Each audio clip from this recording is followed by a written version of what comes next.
load up our files.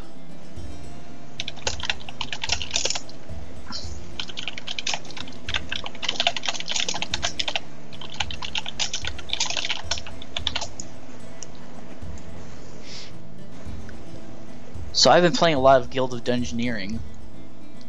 Yeah, I mean, it looks pretty cool. I looked at some screenshots, but I still, I mean, I know you mentioned it last week or the week before, or maybe both, and but I don't know much about it except what you said and what I've seen on the screenshots. But it looks like the kind of thing I would enjoy trying out. I would recommend it. The difficulty curve is it gets pretty ridiculous. It gets a little silly in the second act, and I'm on the third act now. I was like, last night I was like, I need to record stuff. I already recorded a bunch. I've been playing Kingdoms of Amalur. I've already recorded a ton of stuff.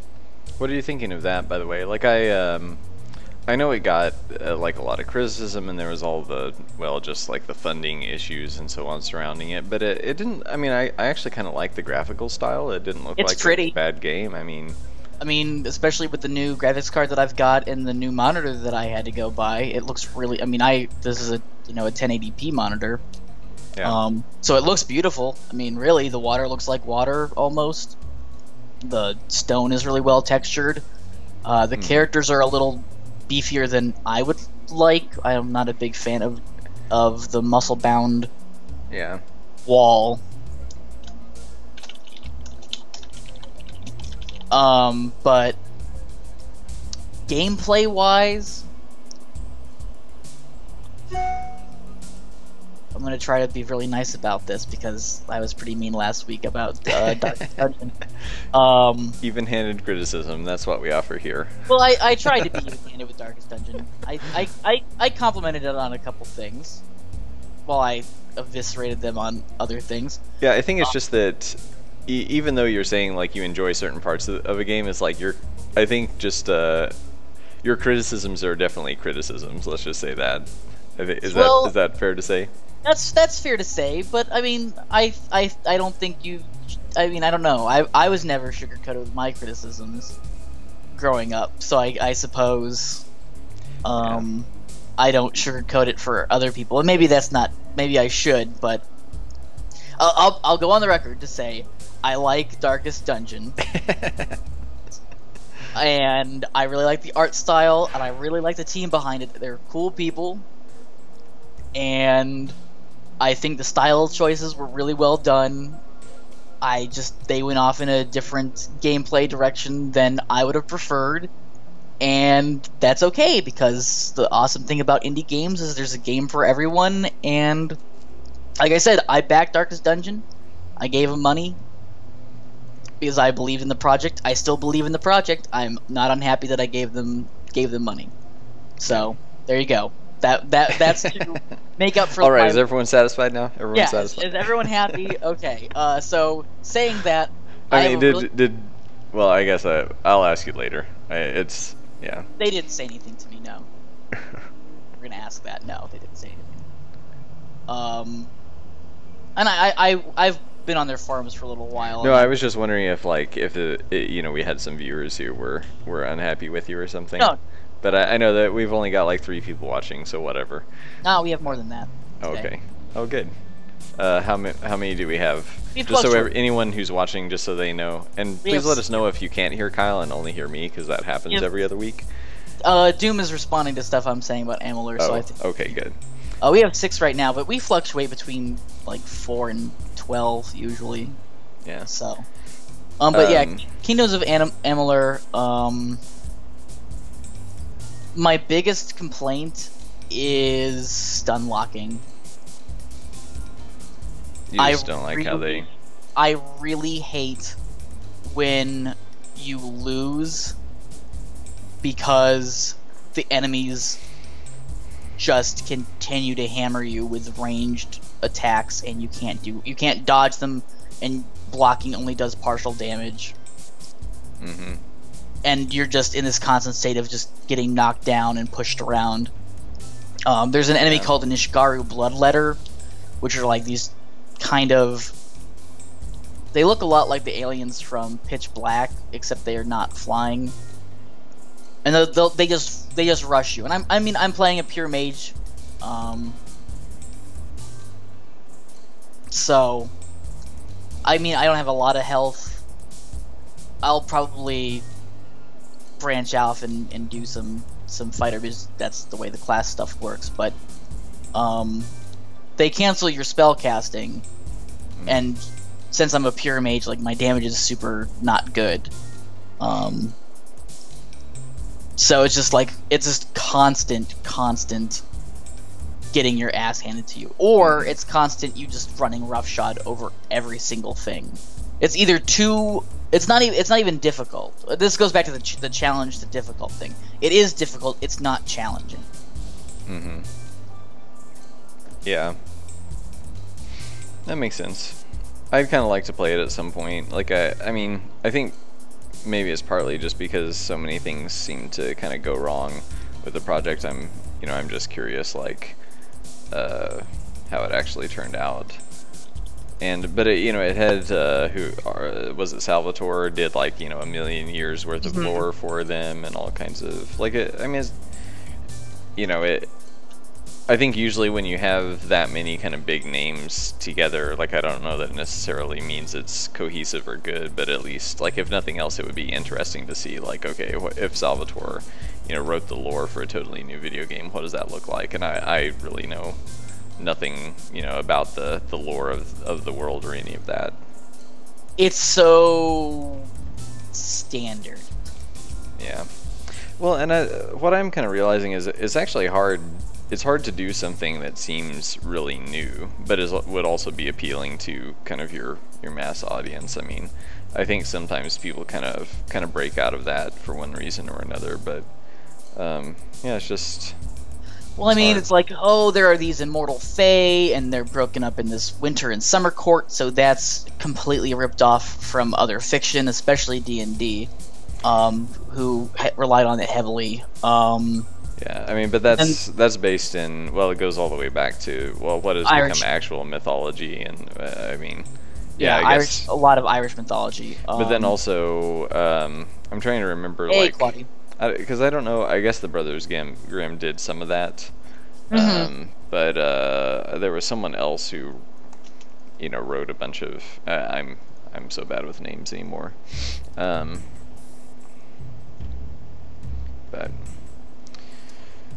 anyway, yeah, I mean, I think I mentioned a couple times, I've been going back through the Dresden Files, which I've already listened to on audiobooks, but I'm listening to them again, and it has a bunch of stuff that has to do with, like, the winter and summer courts. Right.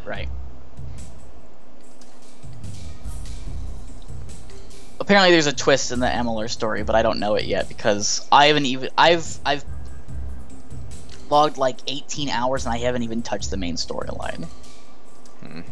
There's so many quests, and I mean, I kind of focused myself. There are factions in the game, and I was like, okay, I'm gonna do the faction quests in the starting area and do their quests to the logical conclusion. So it may even be just a case of I'm in areas that I probably shouldn't be with gear, because it's randomized, that sort of stuff. Yeah. So maybe my complaints about some of the enemies being a little ridiculous is because of that. But the main thing is the bosses have that problem. There's one boss at the end of it's called the House of Ballads. It's one of the factions, and I'll say this: as much as I think the lore is kind of boring and overdone and almost kind of self-inflated, I'm actually really enjoying, like, the quest lines. I'm actually, like, I don't feel invested necessarily in the quest lines because the story is not very engaging, but I have fun doing the quests. Yeah. So. And I mean, really, at the end of the day, like, well, people come to games for all different things, but I think, like, if you're playing a game, that's probably the most important thing, that it's actually fun to play. Even if the story's horrible, people will still play a game that is fun at its base level.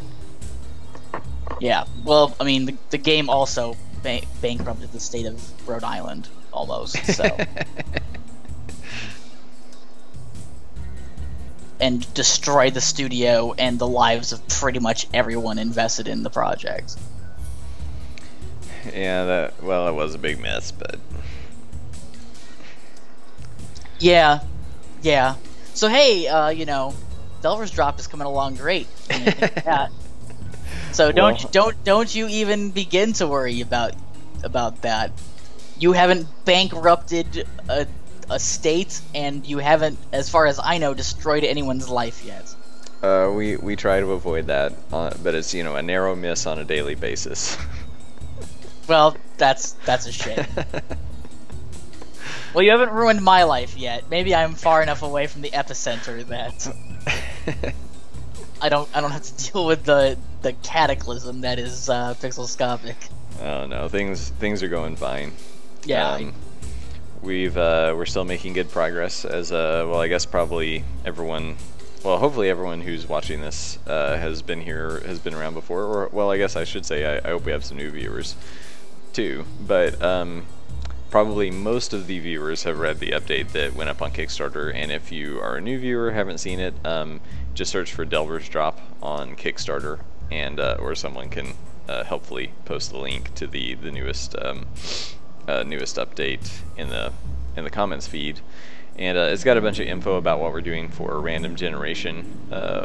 We kind of did a pretty serious rework. It's now going to be basically like 90% procedural, but with very kind of custom tailored algorithms to make rooms that make sense and are interesting and complex, but also fun and navigable.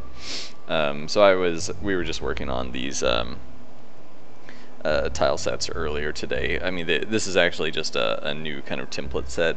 We had the original one that you probably saw in the update with the kind of red letters and stuff, but we needed to add pit edges to that, and I realized that we needed to do something that edged the rooms, so this slightly bigger version up here is the new version with pits added. So and you might see a big ignore sign over here on the right side. That was where I was trying to figure out if it would be possible to do diagonal pits, but that was just they would look cool, but it was a nightmare and a half to actually design tiles for them in any way that made sense. So we all just decided that was overkill for now. So diagonal pits, just wait till Delver's Drop 2 or 3 or something. Claudia says the new dungeon system looks really solid. And it does. Like it's we're all like very happy and very excited, and Aaron's been kicking butt on it. We were also working on, this is like getting into serious nerd territory, but this is the kind of new sheet system that we're working on for reading in the properties, because right now the algorithm's just built-in code. It's not actually reading anything out of CSV databases, which, if you're kind of new to all this stuff with us, we most of the game data for like how heavy is a crate to like how much damage does an enemy do if it attacks you, that's all handled through CSV, which are basically spreadsheets exported as just data with commas in between all the values or variables.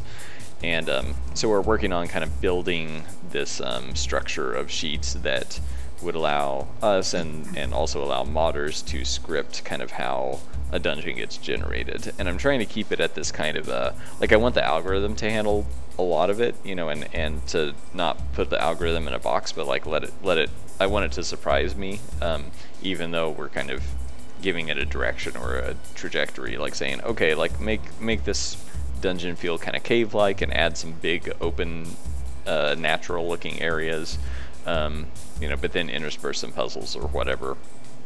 But I don't want to make it too rigid, because I don't want people to get to zone 3 and like they're playing 3-1 and they're like, okay, I know that right after the starting room there's a hub, and then I should go right and that, or left or something, and that direction is where my fire sword will be, and then I need to bring that back. Like if it gets too predictable, like there's a certain level of predictability that we'll kind of have to like have puzzles, where it's like, okay, zone 5, everybody will kind of know at some point you should probably have fire weapons or whatever.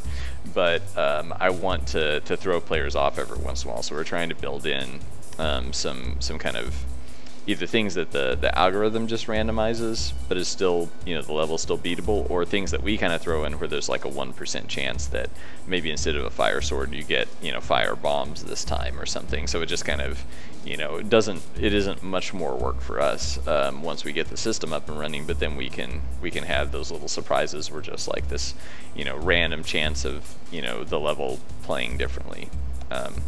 So all this stuff is just, these are just props for how rooms get built. So we've got, you know, how pathing works. So if you generate a path that kind of defines the critical path in a room, how windy is it? How many diagonals does it have?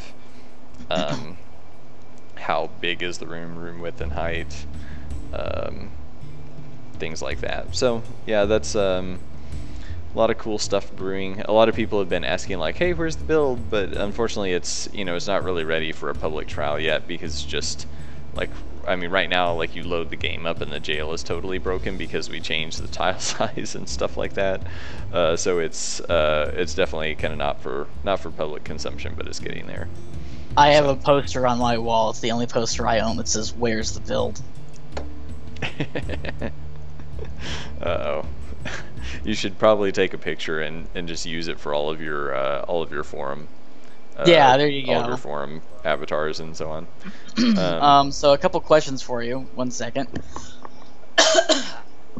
Sorry, and something stuck in my throat.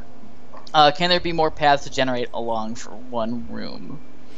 I think the answer is yes, if I understand the question correctly. So, like, have some less important paths for side rooms. Yeah, there will still be side rooms. We haven't gotten to the point that we decide how side rooms get generated, like when does the game create an opportunity for a side room. It is possible to have side paths. Right now we've been gearing all the side paths toward being necessary to the critical path. So you have to, like, you know, you're going straight north, let's say, and you have to go east for, you know, half a room, or half a screen, so to speak, to like flip a switch to open a gate that allows you to keep proceeding north. So you've got to, you know, go north a little bit, you realize you're blocked, go east, flip the switch, come back, and now you can go north again. That's kind of how the branches have been built, but at some point we will add, like, I mean, right now we have some optional sections in the rooms that are off the critical path, but we don't have optional doors yet, I guess, and that would be like, I think that's probably how I would do it, is not so much add like a totally separate path, but just kind of add an opportunity for an extra door. But I guess you do want those to be signposted a little bit. And the dungeon will have to know and understand the pathing relationship from, you know, entering a room and you can go to door A or door B. If both of those doors are necessary at some point, it's got to understand that that's a fork. And so that's one of the, well, probably not the next step, but like in a couple steps, and kind of what I'm gearing these sort of sheets toward, and the whole CSV data structure, is to where we can kind of plan like opportunities for the dungeon to create a branch, or to create a fork or a hub, or, you know, things that basically are rooms that have multiple outlets instead of everything just having, you know, an entry door and an exit door. So spinning off of that, since enemies are spawned in last, will enemy generation consider anything generated in before to avoid super unfair levels or use trap monster synergies? And I can give you an example.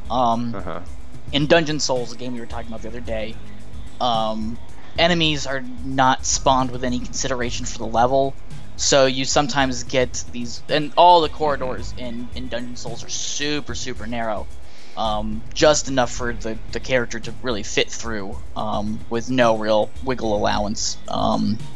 Sometimes you'll get enemies that are ranged.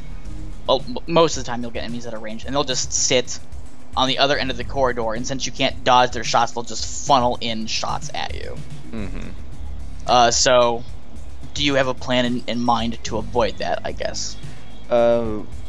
Honestly, I haven't. Like, that has been on my mind. I haven't really given it a ton of thought, but based on how carefully the algorithm places things like walls, I'm pretty sure we can place enemies pretty carefully. So, you know, enemies of a certain size, or like, let's say, enemies that fire projectiles, we could flag them to not be placed in tight corridors or something like that. You know, like they look for a larger chunk to get placed in. Right, right. So I think some of that will be possible. There's still going to be some of that will just happen as a, you know, like, yeah, I want to avoid unfair situations, but at a certain point, I think in a game like this, there should be some situations that are like a little bit unfair, just so it still seems organic. But you don't want the whole game to be filled with tunnels, like, you know, like one tile wide hallways with arrow shooting enemies. You know, like it's where there's nowhere for you to dodge. Like that's obviously that kind of situation would be broken. But I think, you know, having that one place where there are a couple of arrow shooting enemies in not a one tile wide hallway, but like somewhere where you've got to figure out a strategy to kind of get through a gap, you know, without them shooting you, or time it right. Like I'm okay with some of those sorts of things. That, I mean, I guess really it's just, you know, the difference between challenging and unfair, like we talked about last time, is can become nuanced, just, you know, as you're trying to define that. But well, yeah, I mean, and I think, I don't think it's too fine of a gray area. Difficult and challenging is when the game is hard, but you can overcome it. Yeah. Difficult is when a game is hard just for the sake of being hard. Yeah, and I guess unfortunately when you deal with a randomized game, like there's a certain degree of, I mean, because, well, basically you've got to test it and see how many times it generates something that you as the designer think is unfair, or you think that other players would think is unfair, and then try to mitigate that case, which means usually more programming. Because obviously, you know, we've talked about just games with, you know, that just let the RNG do all the work, and it just, you know, it's just like a random hodgepodge. Like we're trying to do. What's that? It says, "Looking at you, Isaac."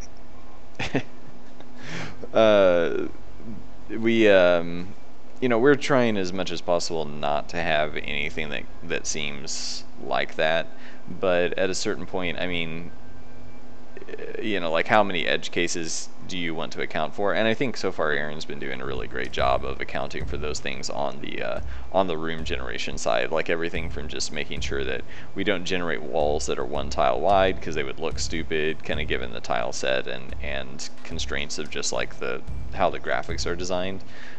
So I mean, if we're taking that much care for things like how walls are generated, I think we'll take quite a bit of care for how enemies are generated as well. But since we just haven't really gotten to that point yet, I haven't thought through kind of all of the eventualities of, you know, of that system. Yeah, Doom's asking about health regeneration. If that's still a plan. Like health regeneration automatically on characters. Yeah. I still, I don't know, it's something that I had this idea that I kind of, you know, went back and forth on probably a little bit. You know, I can't remember when I mentioned that last. You said after you clear a room, you regenerate to 1 full heart if it wasn't full already. Oh, I don't even remember you saying that. I don't remember that either. So holy I mean, crap. Yeah, if I said that, I might have been on drugs that day, because I really don't remember.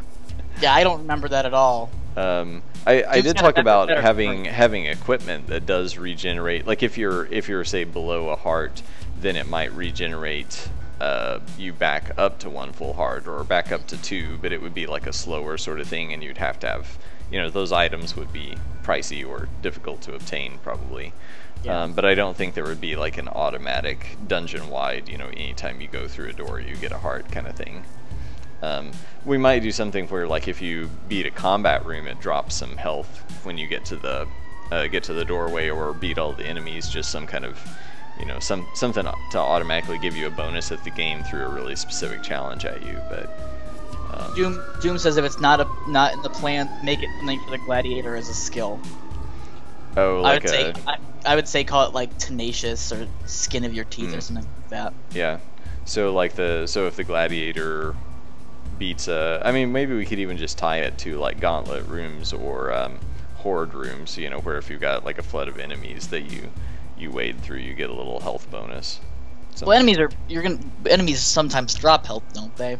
Yeah. So I mean, as far as I have seen so far in the game, running out of health is not it's not a slow trickle. It's like just one room is going to do a lot of damage, and then you do another room where you take a lot of damage, and that's, you know, I mean, it's happened both ways, where it's like, oh crap, I'm just continuously playing bad and taking stupid damage, and I've kind of just put myself into a position, but it makes it tense too, because it's like, oh crap, I've got one section of a heart, or I guess 2 sections of a heart, because nothing did, only like one thing did one, I guess. And it'll become a little more nuanced as time goes on. But I've got this one little bit of shield. I have to play super tight or I'm screwed. And I've won those. I mean, I remember one game where I was on the 2nd floor. There was 5 floors at that time because of a bug. Which was awesome, because it was like, hey, it's a bug that lets me play more. I like that. So good bug. Not planned, of course. That's why it's a bug. But I think I had 1 heart the entire time from the 2nd floor until I beat the game, which was awesome, because it really showed just how not, I guess, rocket taggy the game is. Yeah. And I think I would like to mellow that a little bit, where there's, I mean, either giving characters overall a little more health, but, you know, also kind of balancing that against, like, you know, maybe certain things do more health. Or I guess what I would like to do is have more things that are damaging you, like, I mean, like, let's just say more spikes, or more, like, well, what we don't have right now are damage over time effects, so things that are setting you on fire, and you're getting chipped for, like, 1 damage every second. For a little bit. I want to have a few more of those things, and if that means having to up the character's overall HP a little bit to, I guess, kind of add some nuance to ways you can take damage, or ways that damage is accrued, then I think that would be a positive move. But I do, you know, I do like the, you know, how right now it is, well, challenging rather than punishing, as we've been saying, but. Right. Well, I mean, obviously, when it comes to direction, I mean, not just Delver's Drop, but you and I diverge, I think, on quite a few things. Because you look at things not just as a player, but I mean, obviously as a game designer, and you want it to be as playable to as wide an audience as possible. Where I'm sitting here going, within limits. Yeah, within limits, of course. And I'm here saying, no, this is too easy. No, the game, you were designing the game for me, sir. Right. I mean, and I obviously that's not how I feel. Yeah, I know. But I mean, on some level, it is. It's like, no, this you guys said Dark Souls meets, you know, X, Y, and Z, and when you say that, I think difficult, or I think challenging. So, I mean, I love Delver's Drop, even if it gets a little easier than I guess. I think it's not going to be a problem for me. But yeah, and I'm thinking, like, I mean, maybe overall it does become a little easier, but then I mean, I guess, like.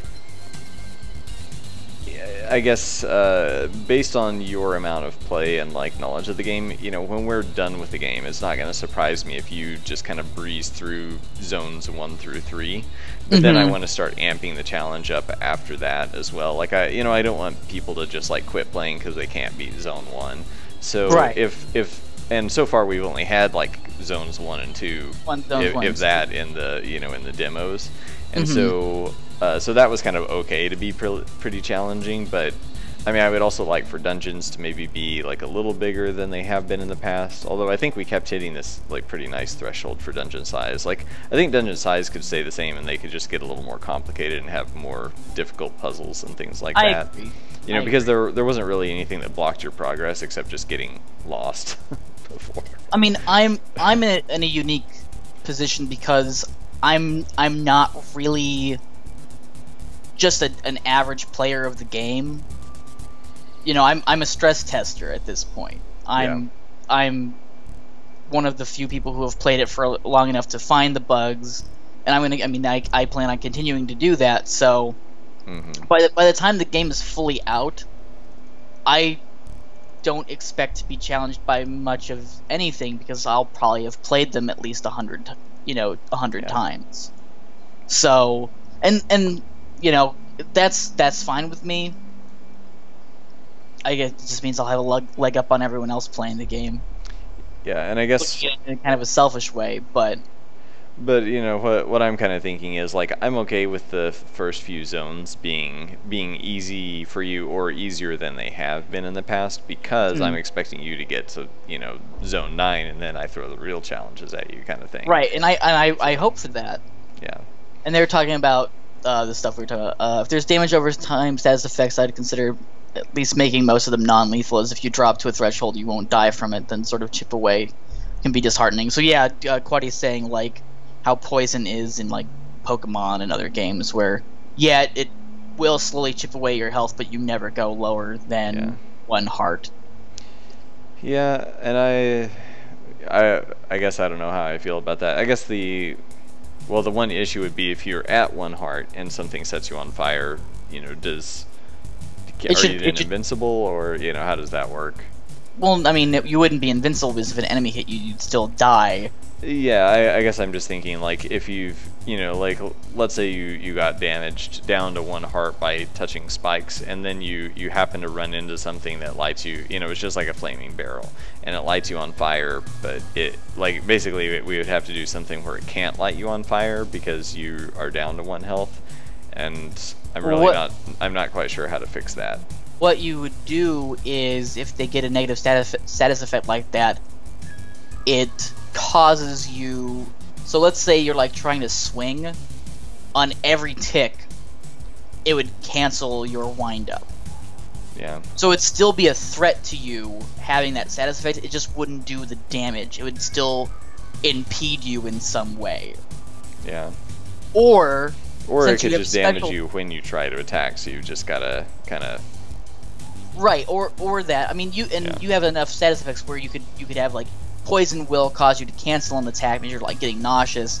Fire, if you try to swing, the blazes up and does more damage to you. There could be a status effect. I don't know what it would be. Maybe like a muddle status effect where if you swing, it takes your special bar down to 0. Which would be really nasty for like mages and ranged characters. So I mean, there's plenty of ways to balance out the fact that you're not necessarily gonna die if you're only at 1 health, but still make it really not a good time. Yeah, I'll definitely think about it. I think I'm just trying to think through like player expectation. Like if you get set on fire.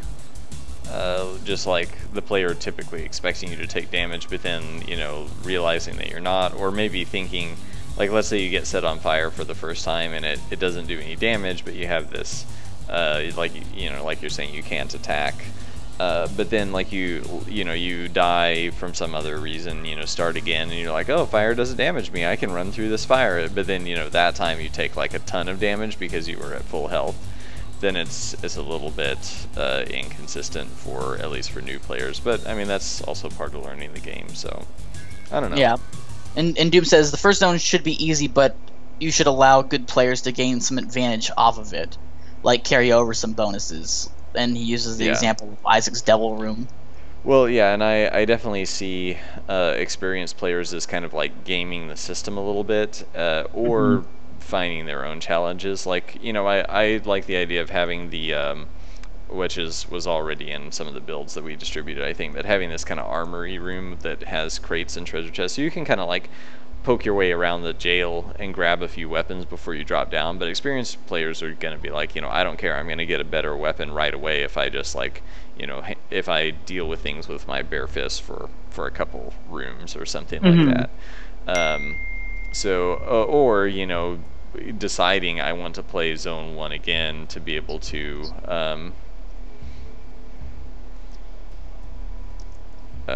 sorry, got interrupted there. It's okay. And I mean, Doom has it right. He points out that you will be seeing zones 1 through 3 a lot more than likely. So don't fall into the drop of making it baby's first step. Yeah. I mean, I agree that the first couple levels shouldn't be just off the bat difficult. You need to ease the player into the difficulty. I'm all for that. Obviously, I mean, we were talking about Guild of Dungeoneering earlier, where I was like, yeah, the first level is super not difficult once you know what you're doing, and then the second, I guess, set of levels, it was really disheartening almost. I almost stopped playing last night because I was like, this is not fun. I'm just dying constantly. And then I figured out the trick. I figured out what I needed to do to progress it, because it's this kind of meta puzzle, but at the same time it wasn't fun having to figure it out. It wasn't like this challenge of, oh, you know, I did this right here, here, and here, but then I screwed up here. It was just, I screwed up here, I screwed up here, I screwed up here. Let's try this. Oh, this worked. Okay. And that's really kind of frustrating, where if you want the game to, it goes back to the challenge to difficulty, and I guess that actually exemplifies what I see as the line between the two. A difficult game is one where you try and you try and you try, and you just luck out. Where you do the same thing over and over and over and over again, and then it works. Whereas a challenging game, you try something, it doesn't work. You change a few things, then it works. A challenging game makes you think through a problem. A difficult game makes you hammer through a problem. Yeah. Yeah, waiting for the game to kind of give you the random combination that will, allow you to basically keep doing the same dumb thing you're doing, but eventually just get through by brute force. And right. I think every game has some of that, just because, I mean, time and money and intelligence being limited for everyone. There's going to be something you miss or run out of time for or whatever, and just, and I think that maybe the one of the most difficult things to, like, so many things sound good on paper, and so you design something and then you play it, or your players play it, and they're just, everyone's just like, man, that was terrible. You're like, well, sorry, it seemed good in my head. And I know I'm not the best at coming up with what will actually be good in play, just because I've only designed so many games, and a lot of the ones I did were like, all the finished games that I have out, it was like a bunch of games for kids that usually had lots of weird constraints kind of set forth by the client, and you're having to like try to creatively kind of navigate those requests and the theme and everything. And then there are like so many times it's just like, we designed it, we made it, and I didn't really even have time to play test it. It's just like, it got shipped out before we really had time to see if every part of it was fun, because everything was so down to the wire. So, I've definitely been on kind of the other side of the equation, but it was for, like Dora the Explorer games or whatever. So, right. So we're definitely trying to put more effort into this, obviously, but that's also why it's taken so long. Well, and I mean, there's something to be said about that, though, because you're working on a product to make it good. You're not, and I think that's something that a lot of people don't understand about this whole, I guess, early access process. They'll complain when it's not out in a reasonable amount of time, according to them, and then they'll complain when the game is a mess. Yeah. So they're saying, go faster, go. Can't have the cake as soon as you want it, and also eat it and have it taste good. Right. Go faster, go faster, go faster. Oh, this is shit. And that's human nature. As someone who did a lot of psychology stuff, I understand that that's human nature. But you can't say that to people. You can't say you're being unreasonable.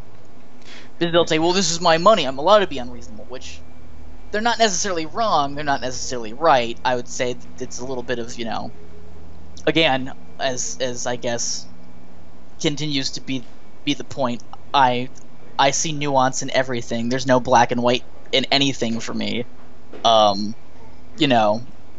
it's a consumer versus Reality. consumption. Yeah, consumer versus. I mean, yeah, basically. Yeah, I I mean, guess. and I've kind of learned, like, as a business, I don't think you can really, um, there is a certain degree to which I think it's good that consumers become educated about why things take so long, why things cost money, why does it cost so much to buy organic food versus not, like that's something that's important to learn. I think, at least for me, and and I think it's harder with entertainment, Mhm. because it sort of straddles this line between art and product, and um, the people creating it want to be able to behave like artists and take their time and make it awesome, but people who want the thing want it to be treated like a product, where it's like, well, you said it'll take 6 months, like, you just do ABC and it was supposed to take 6 months, and you're like, no, but we're trying to make it amazing and good, and like, so it's, yeah, I feel like maybe I've said something like that before, but it's kind of a, now is one of those moments that sort of solidifies in my mind, like, this kind of art versus product dilemma, for a lot of companies. Or, sometimes just, I think with interactive media, I was searching for the term there. With interactive media, there's always the difficulty of, like, I mean, you can never wholly predict a user's reaction to what you have built. Right. It always requires testing. There's with an entire actual- field of psychology just for business. It was something that I actually thought about getting into until I realized that I'd be working with utter scum. Well, I won't say the F word on your stream, but some really nasty people. And it's all Who are, like, it's all, taking advantage of people or yeah, something like I mean, that, or yeah, basically, Yeah. it's. I mean, there's good applications of it. There's obviously bad applications for it too. But the entire process was like, looking at buying trends and populations, and focus groups, which I think focus groups are garbage. And things like that. Yeah. So yeah, I mean, like I said, there's an entire field that has developed around more or less what we're talking about, knowing the mind of the buyer, and relating that to the developer, so that you can predict, at least marginally, how any one set of people are going to react. Yeah. I don't know Sorry how- for the sirens again. No problem. I don't know how Doom says psychology is always a bad thing. I don't necessarily agree with that. But it's an interesting field. If I got to do my life over again, maybe I wouldn't have said no to that. Well, Knowing that the indie market, if I knew what I knew, maybe I would have gone into it and just worked with indie companies with early access. but I think what Doom said kind of interested me, because I think psychology in general is a good thing for. Oh, he was you know, making for a people, joke. but it made me think, like, the idea of using and applying psychology to the creation of products. Like, it seems kind of evil. Like, oh, how do we make this even more addictive so people spend more money? Like, No, there's I think it can yeah. be bent to nefarious or manipulative purposes, but I think that we as makers of entertainment can actually learn a lot from, like, things that seem like good ideas to us, but just, like, if you actually monitor it, people might be utterly, completely bored. You would learn something from that, and then understand the human mind a little better, because all of this, we're always designing for the human mind. Like, I don't know, I mean, I guess some people design stuff entirely for themselves, but at least if you're making something to sell, probably at some point, unless you're super self-absorbed, it probably occurred to you at some point in the process, oh, how would the user feel about this? Like, if you, like, a story that you write for yourself doesn't have to make sense because you already know what the story is as you're making it. But if you're writing any kind of story or making any piece of media, there's gotta, even if it's pretty illogical or intentionally illogical, there's got to be a certain degree of, like, well, did that make any sense at all?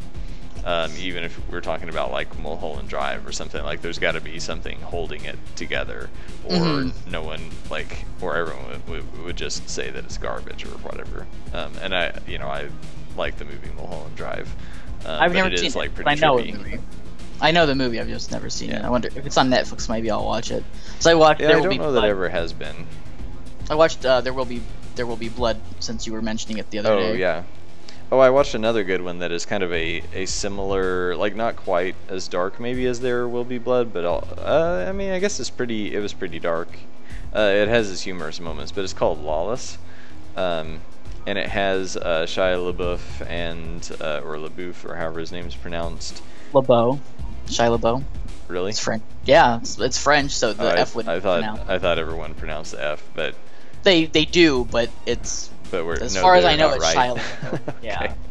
Okay. And Tom Hardy, unless I'm confused. Actually, I'm. And Guy Pearce is kind of the bad guy. So it's some pretty well-known actors. It's about these basically moonshiners in the 40s. I guess it might be 30s or like late 30s.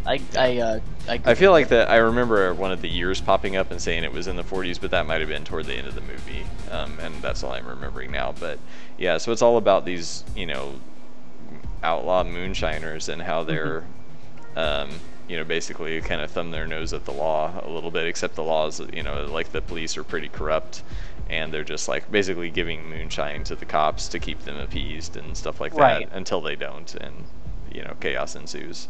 So I found a moonshine still once. oh yeah, like an active one, or a We didn't. It was during high you school. didn't try to fire it up?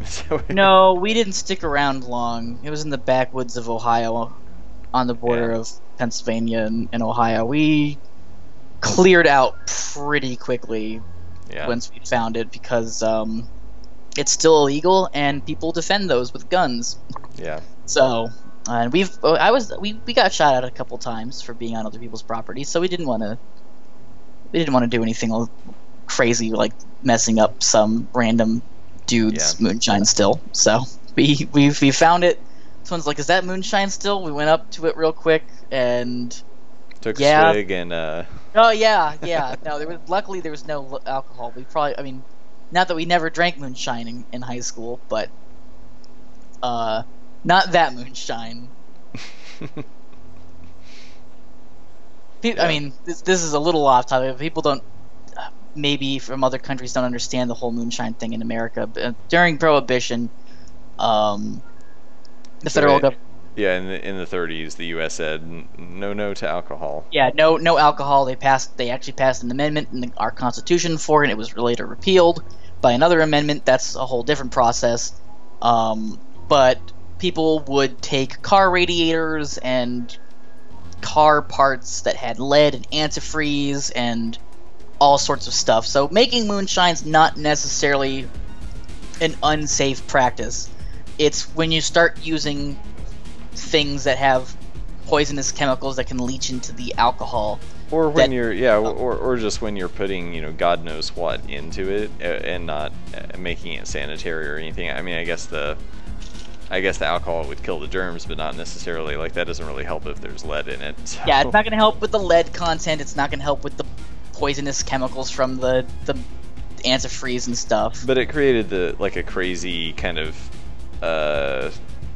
just tons and tons of crime, because everyone's trying to bootleg it across state lines and trying to buy it or sell it or hide it or manufacture it. And that's when we had speakeasies, which kind of like secret clubs that you could go in and drink, that the police probably knew about but sort of let slide. They absolutely knew about it, but they were getting paid by the people who ran the speakeasies, which were usually the mafia. That was when the big mafia. Tons of corruption. Yeah. So if anyone is intrigued by that, I would recommend going to watch Lawless. Yeah, I'll definitely look into it. I watched it on, I think it was on Netflix, actually. Okay. Yeah, it was, yeah. I think, honestly, I'm not a huge fan of U.S. history as a history major. I prefer like older history where wars weren't fought with guns and stuff, because I think that's more intriguing and kind of romantic in a way. But the Prohibition era in America is a really interesting time period that hasn't really. I mean, it's happened in other countries in different ways. Obviously, a lot of the Middle Eastern states are dry, Saudi Arabia being, I think, the largest one that is completely dry. But they run a much stricter government style than we did or do even today, but especially back then in the 1930s when the Great Depression was going on and all that. So it was a really interesting cultural aspect to the United States that I don't know if a lot of people outside the United States really get to see. Mm-hmm.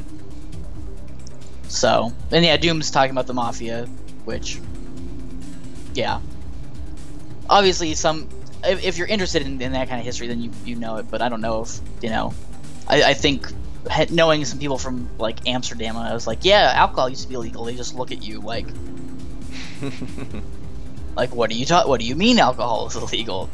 So, but hey, elements. That was what we were going to talk about. I see that you're working on the effects. Yeah.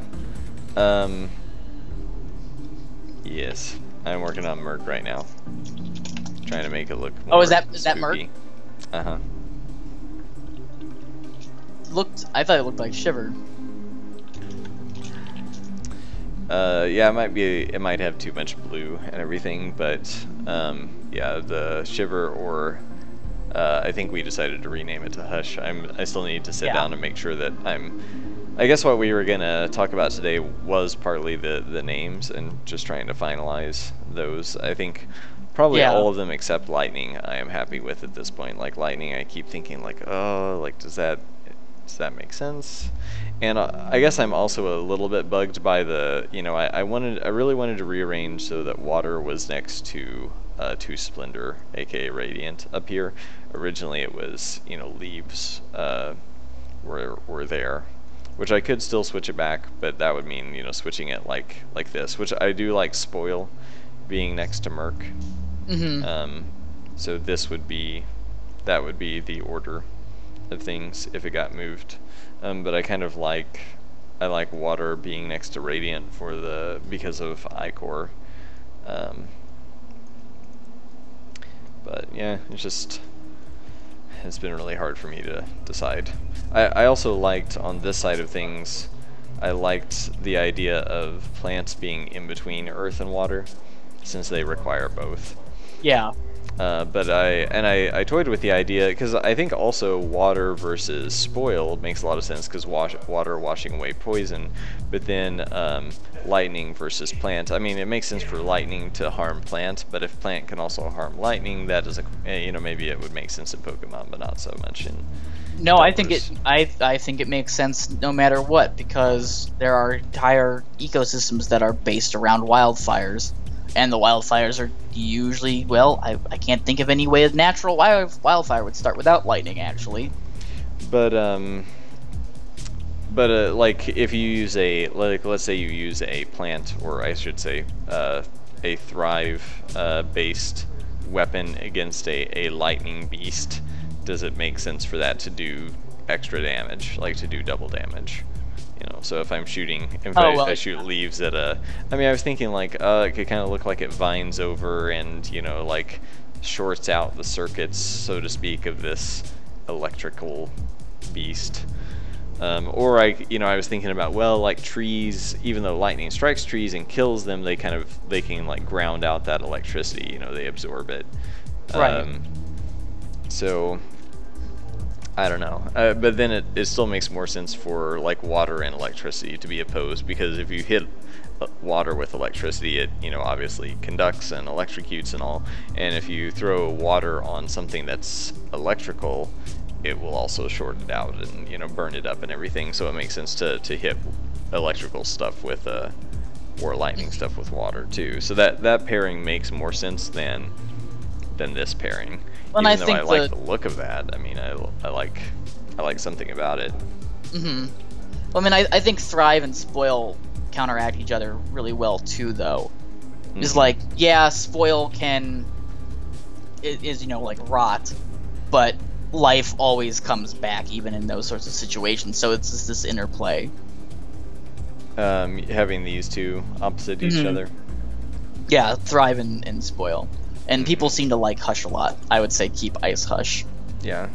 And I think Hush versus, well, okay, let's just pull this grid up and see what everyone thinks. So, okay, we've got, so Thrive, well, hopefully everyone kind of knows let me just put below these what they actually are in kind of layman terms in case we've got a new viewer. So in the colored box is the lore name. And the text I'm writing right now is the just layman terms.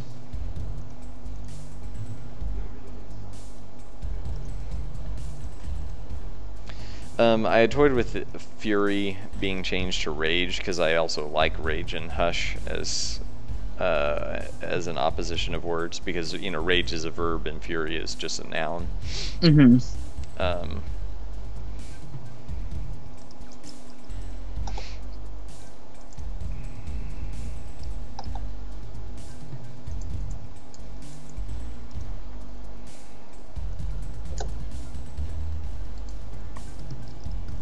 The sheet's a little too small, I'm being told. I can probably zoom in a little bit here. Yeah, I guess it probably would be.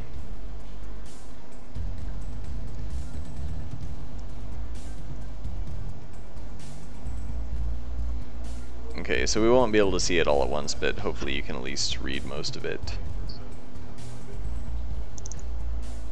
Okay, so we've got Splendor, which is light and holy. Kind of the layman terms are very loose, so don't take this as kind of like full lore significance. But just general video game terms. Casting holy in our game would be a Splendor spell, and Murk is kind of a combination of like what would typically be dark or curse or whatever.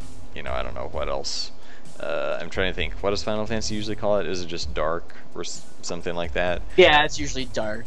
But ours is a kind of like super acid, I guess, is like the best term for it. So the Merc effect looks more like an explosion. It's very jagged. I thought it was supposed to be more goopy. Yeah, and I was trying to make it look a little more like I imagine pieces of it kind of like poking out, like little.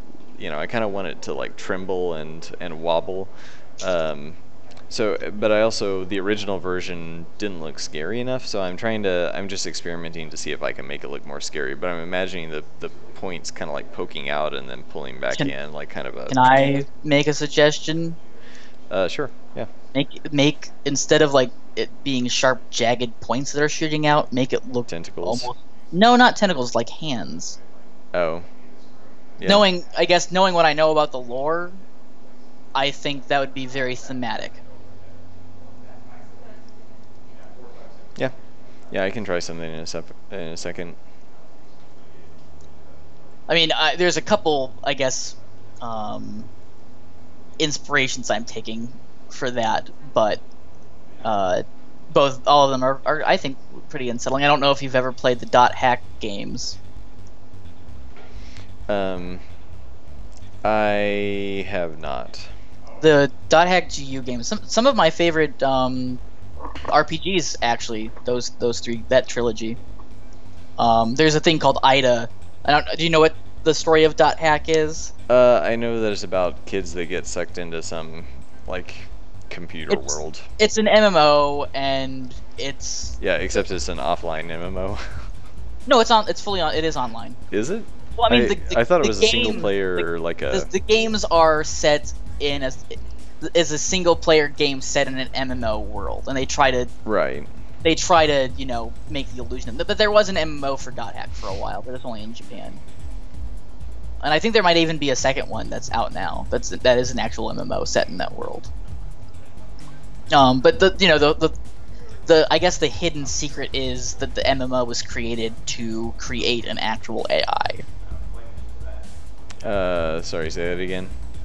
The overall story of Dot Hack was it was created to make an AI. Oh, that's the story, not like the real world Yeah, reason. yeah. Okay, I was Yeah, like, wait, that's the mythology Okay. of Dot Hack.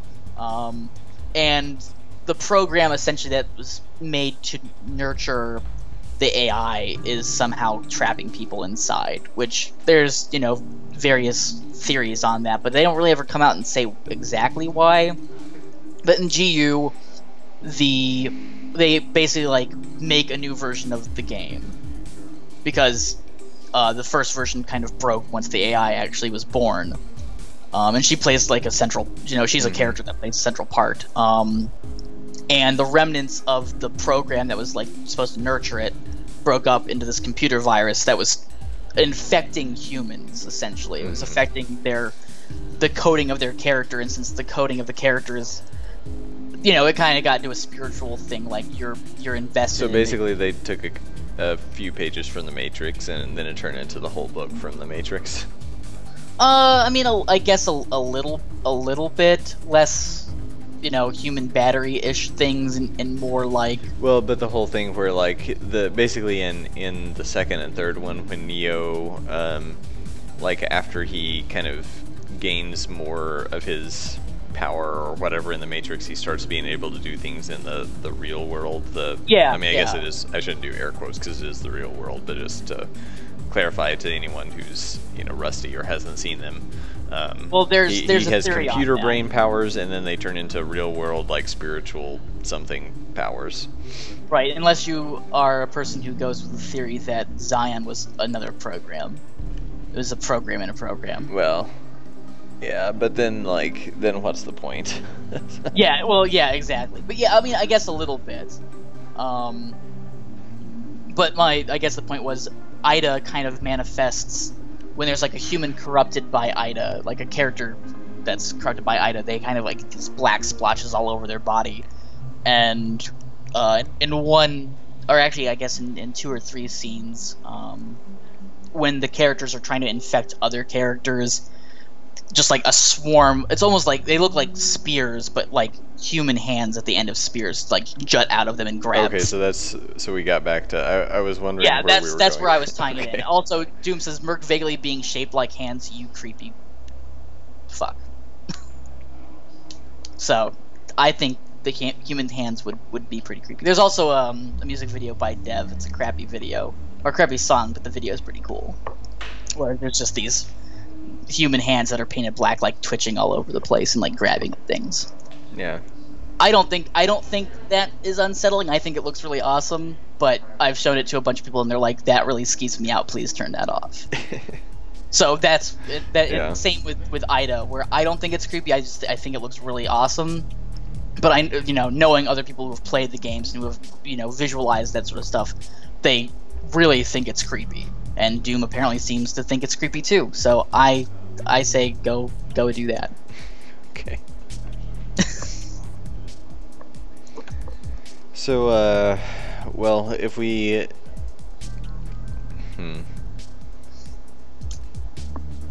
I'm looking at this elemental chart again.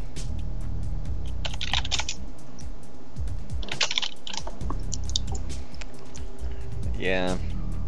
I just keep getting stuck. You want These to change last Sunder? couple. You want to change Sunder into something? Well, I was toying with... You want to change the name of Sunder? I had a list of names. Mason says hello. We see you. We see you in chat, Says- Mason. Oh, He says hey hello. Mason.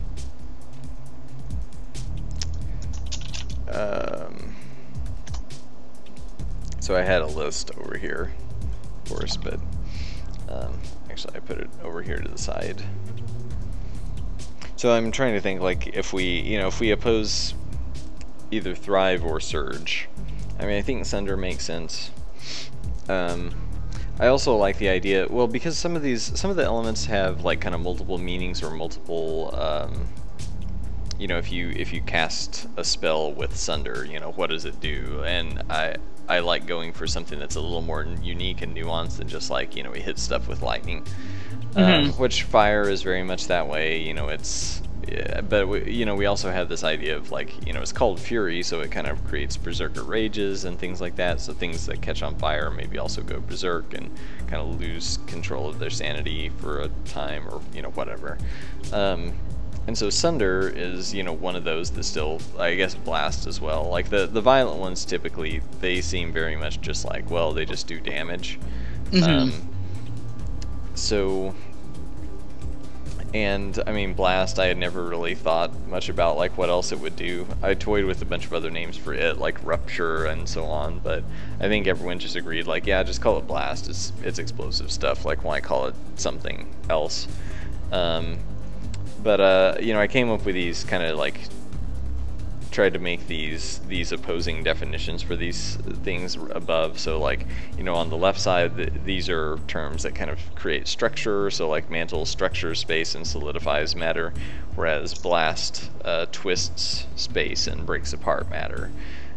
So I think that helps, like if you think about kind of twisting space, or like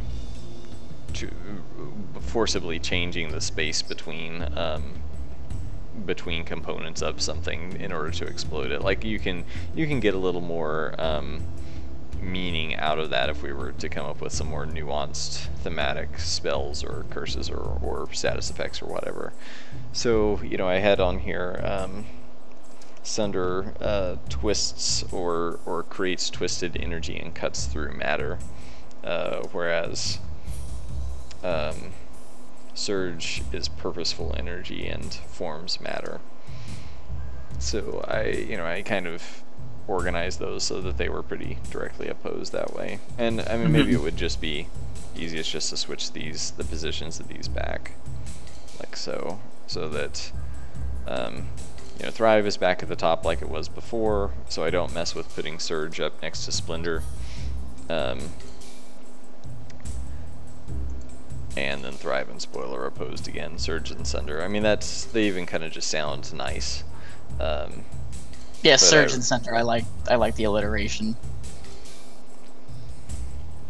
Then my only other one problem is like all of these like very similar blue stuff down here. I keep trying to make Surge slightly more green, but it's hard to come up with like a nice in-between-y color. Because then it also looks like Echo, but I can still tweak these a bit.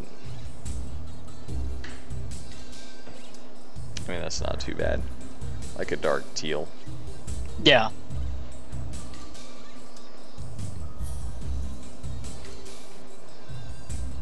I'm just mentally storing all of this for later. Doom misses force. Just the term force, or force being the term, because that was originally air. Yeah, it was. Nathan asks if there's an ETA on a new build soon. I believe is the ETA. Yeah, we're not really sure. As soon as we can. There's still a lot of work. I mean, basically, since we're like overhauling and making this new algorithmic dungeon generation, it's like once you start down that path, you've got to do quite a bit of work before it's really showable. I mean, it would probably be cool for people to play around with, and but it would basically be like you hit a key and it regenerates the room, and then you walk around it and nothing happens and there's nowhere to go, and then you regenerate another one. So I at least want to have like a couple enemies and a treasure chest in there so that people have something to do. And we've been slowly working toward, sorry, there's a little gnat in here. There is well, we've been working toward a kind of website login portal sort of thing on the Delver's Drop website, where our backers and people who purchase the game now kind of on pre-order can go onto the website, log in, and download in-progress builds. So that it would be kind of a more... Basically, we're forcing people to opt in that way, because if people see that, oh, there's a new Humble build, and it's this like, they open it up and it's just like empty rooms generating forever, they're like, what on earth is it, like, where did the game go? But if we put it on our website and people go manually download it and they read a description of what it is before they play, they know what they're getting into. So that's why, you know, we're kind of still kind of have the brakes on in terms of not having a build out right now. You should change quick to something like Swift.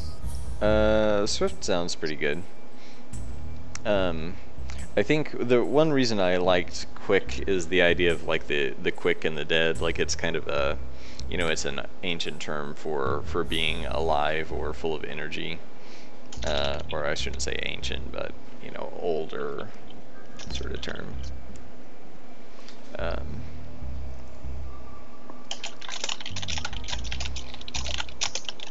We had also talked about calling that urge, or quell, or any number of other things. Yeah, urge is too close to surge, though. Yeah. Well, and I also thought about calling lightning scourge, and I thought I was really smart until I realized that's almost the same thing as urge, or surge, scourge. You should. I mean, I like the Sunder surge, but I think crash would be good for lightning. Crash? Yeah, I know it kind of messes with the alliteration, but twist cuts matter. And when I think of what a lightning bolt does with the thunder, I think crash. Yeah, I was also thinking about calling it curse, just as a. But then it's, you know, then we have like some kind of, you know, other curses that are like non-elemental curses in the world. Do those then take on some kind of electrical? But you know, every time I think of like Return of the Jedi and the Emperor using Force lightning, and that was kind of, it was like his curse powers in a way, like this purple lightning. I'm not a big fan of Star Wars, but I really liked the BioWare Old Republic MMO that they made. And you could play as, you know, like they call them Sith sorcerers, and they were like Emperor Palpatine. You got a bunch of like crazy lightning powers. It was a lot of fun. Yeah. Doom doesn't like Crash. I like Crash though. It's I think it seems a little too much like Blast to me, maybe. Yeah, it's true. Especially since they're right next to each other. I also kind of like Reeve. Like that's something that you don't see a lot. Yeah. And I know we've been through this like 10 times, so. Oh yeah. This is gonna go until the very last day, and is finally. No, we need to. I think we're gonna finalize it because, you know, we were talking about writing that the Elemental Kickstarter update, so then it's you know, that needs to be kind of set in stone at that point. Set in stone, yeah. I mean, Rend is very similar to Sunder. Rend is, and I think it was Rend for a while, wasn't it? Yeah. I don't necessarily think that that's a bad name. But I think going like opposing. I like opposing Surge with something that starts with an S. I mean, Smite is kind of cool too. If you think about like Thunder and Lightning. Yeah,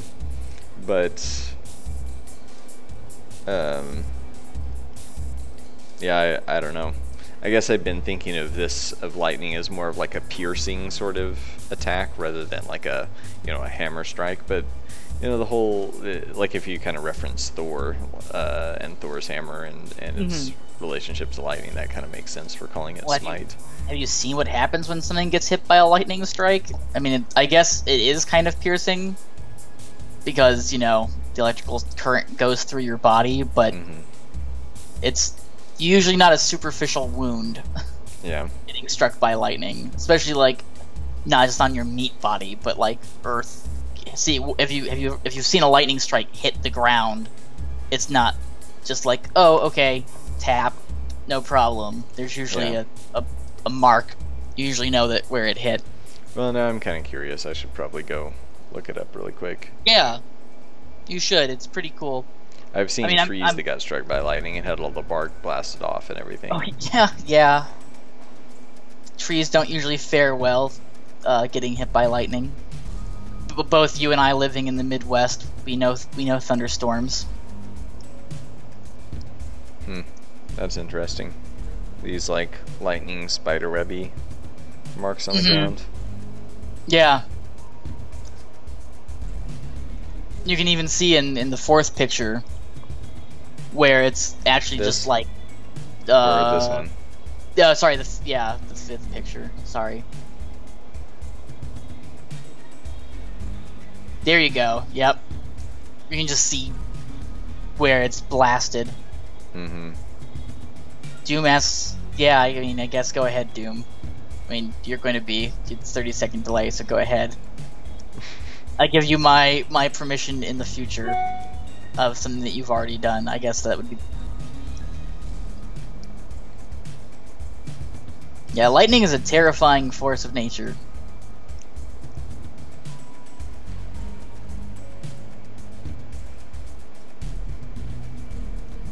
These are some pretty cool pictures.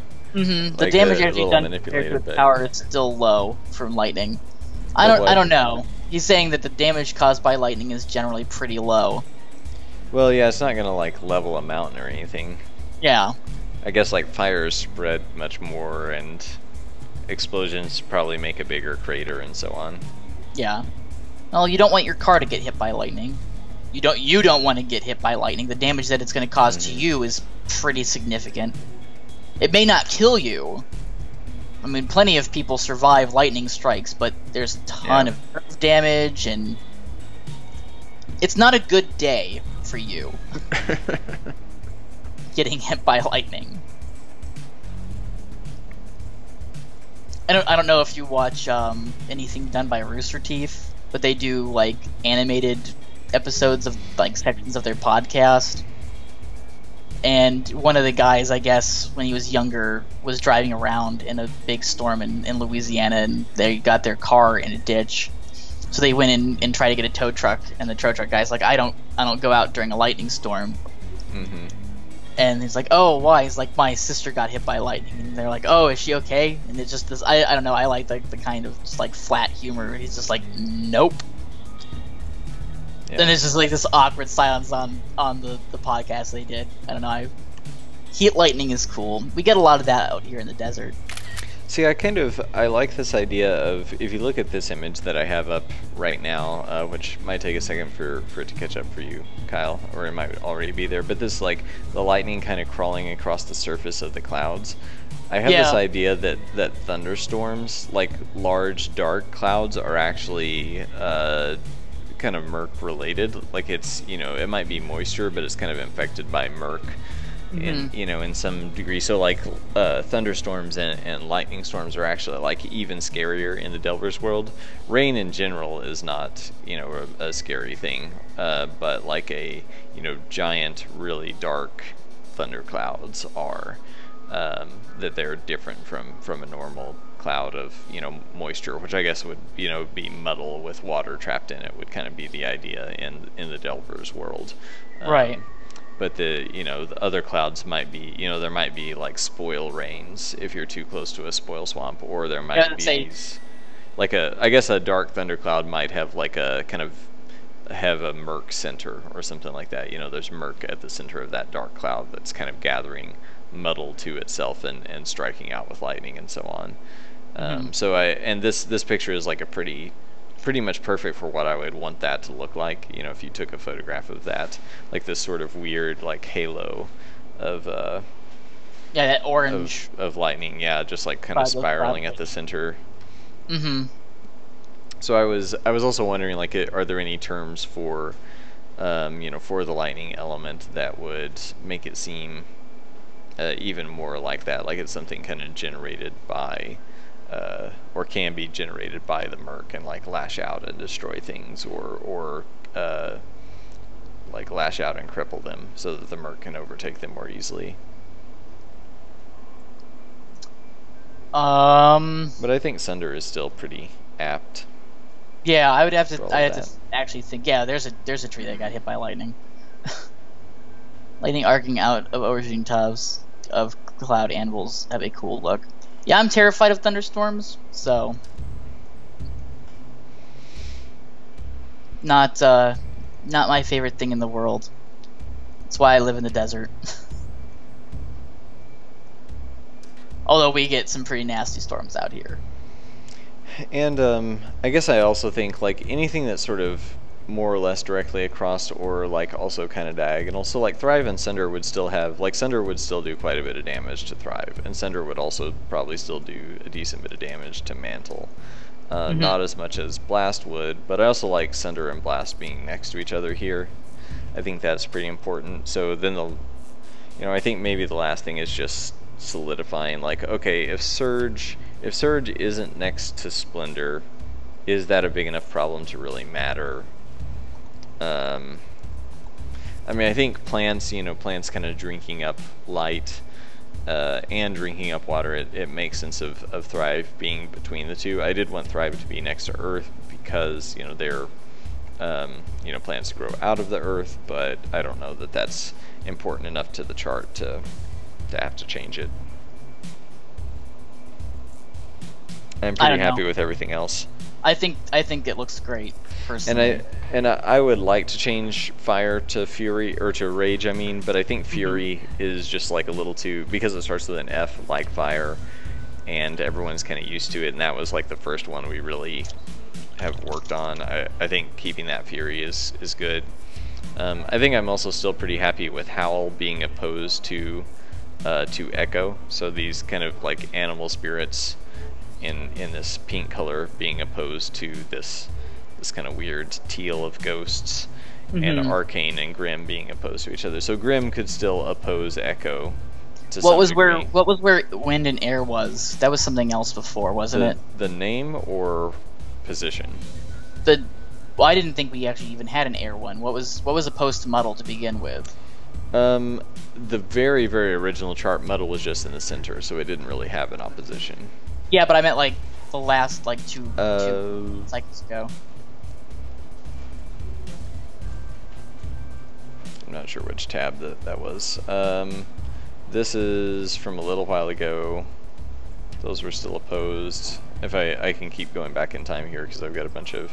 So we did have Echo and Muddle next to each other at one point, and then Howl and Arcane opposed to each other, and then Quell was down here, but Quell was... I think Air and Muddle have still been opposed, because I think of the idea of like Muddle being this dust storm or like smoke or whatever, and Air kind of blowing it away. And also if Muddle confuses and slows people and makes them kind of stumble into things, on the other hand, like Air magic would cause people to be able to move faster and think faster, and it's kind of quick versus slow.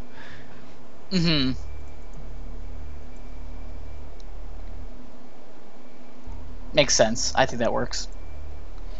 So I mean, I still kind of like Quick for that reason.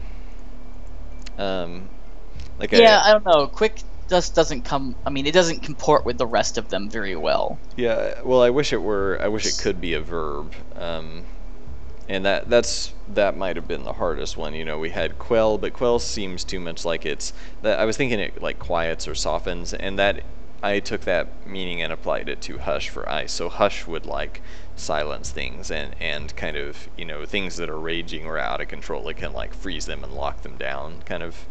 So it's more like a forcible hush. And if you've ever walked out into the world when it's snowing, sound. I mean, I don't know. There has to be like an actual like word for this, but it almost seems like the world is quiet when it's snowing or when there's snow on the ground, because it muffles sound in some way. Yeah.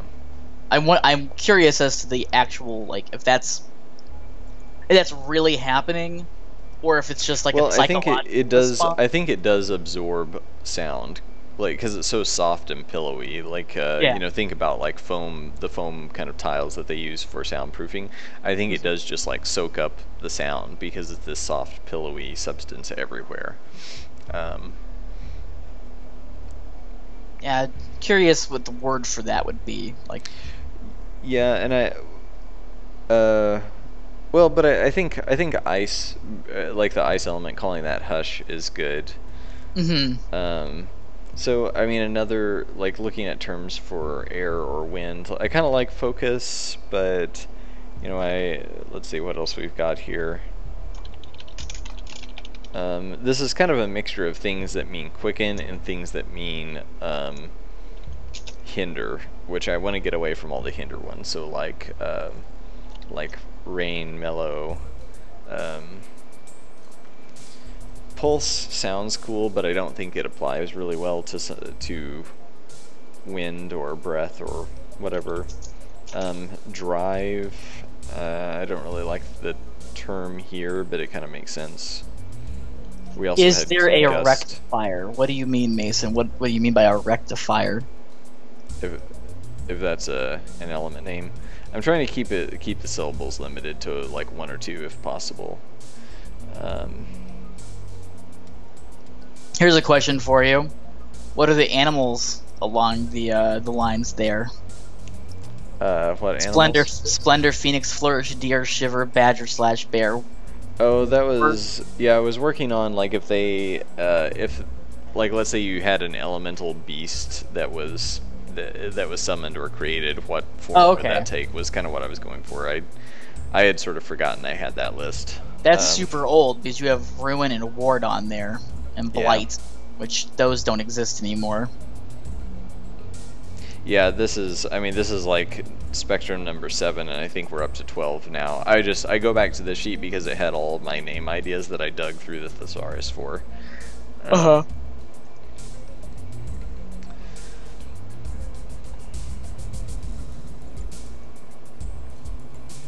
Yeah, I just noticed that, so I thought I'd point it out. So I'm sure people in the chat saw that.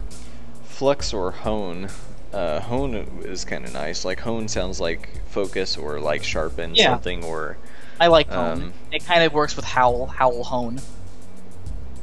So it would be hone versus muddle also kind of makes sense, like hone your senses or muddle your senses. Yeah, exactly. Exactly. When you're muddled, you are not focused, and honing means to focus. I actually really like hone a lot.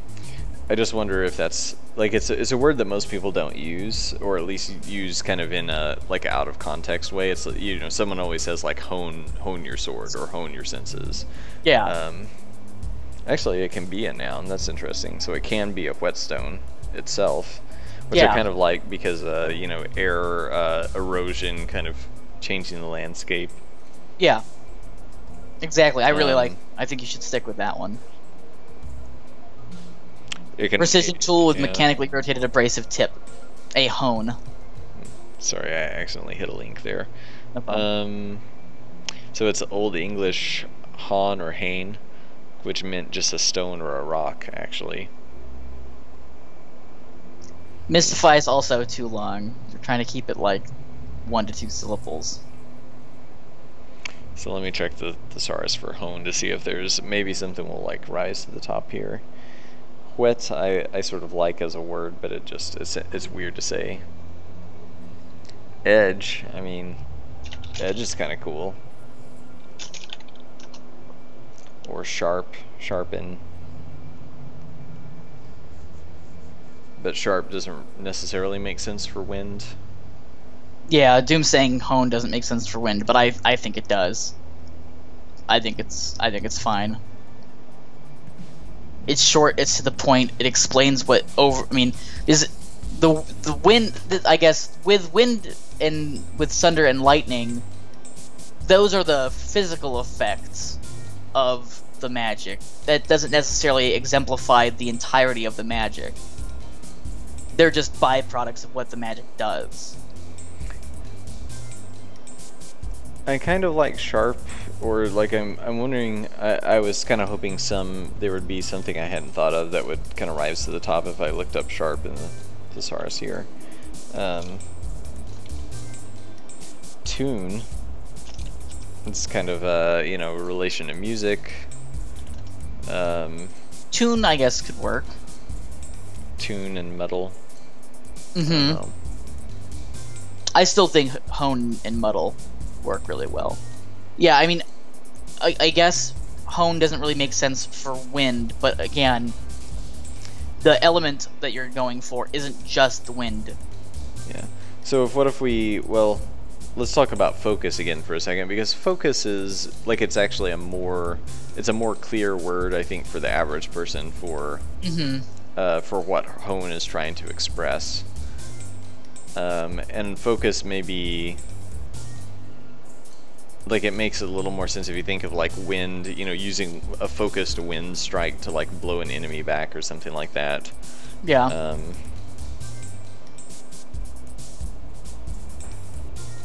I mean, again, it works as well with muddle. You're muddled, you're focused. Fine. Mason says sheer, but sheer's not terrible. Yeah, sheer's pretty good. I had it on the list somewhere, but I think I was considering it for lightning, like shearing away something. But yeah, sheer's. I mean, sheer sounds pretty cool.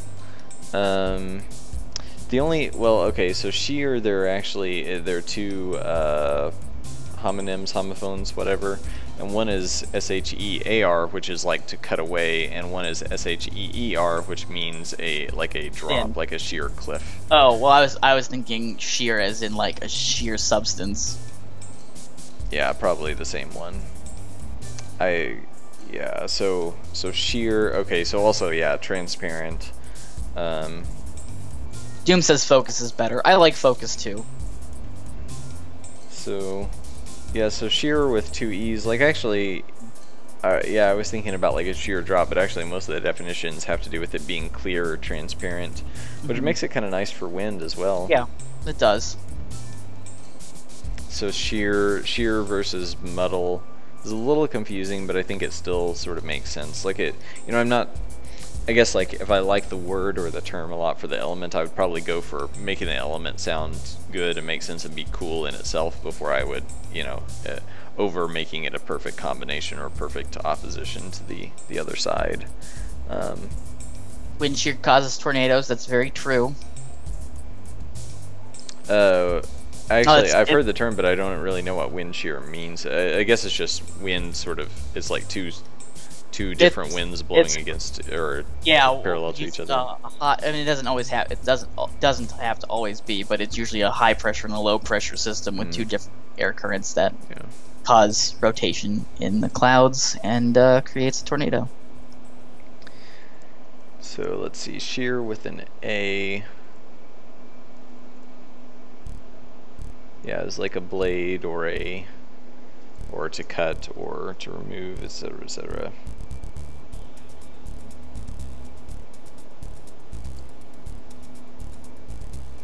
Yeah, and so I mean I'd probably go with spelling it with two E's. It also just looks better when you write it out.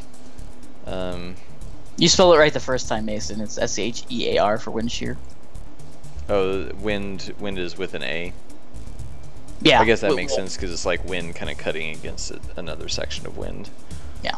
So. Well, at least when it comes to wind shear, it's EAR, not EER. Yeah.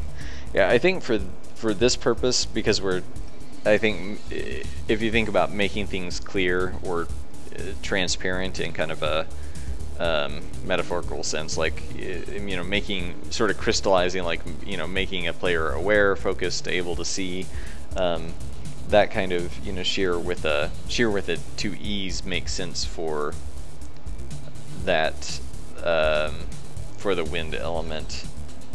Like, you could spell it either way, I guess, but let's see. So this comes from Old English Scaron, which I was trying to see if they had the same root, which it wouldn't surprise me if they. Oops, I guess I went back too far. Yeah, so they actually were originally different words in Middle English and everything. Mm-hmm. Where I think most of the words you're using come from.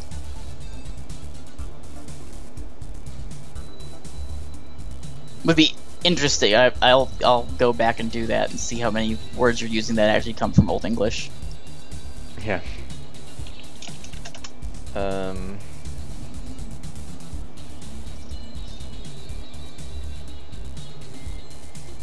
Yeah, I think I had, actually I had shear with an A as one of the name ideas for ice way back when.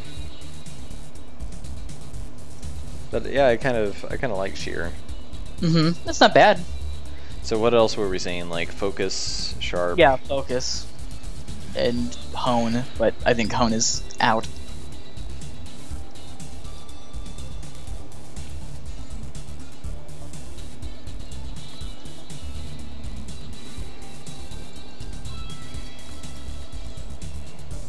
Yeah, hone just is so weird to say, I think is the only problem with it. I actually sort of like it better thematically, hone versus metal. But sheer versus metal, it just kind of sounds more like wind somehow. Just like saying the word. So let me paste these over to the side here so we don't lose them.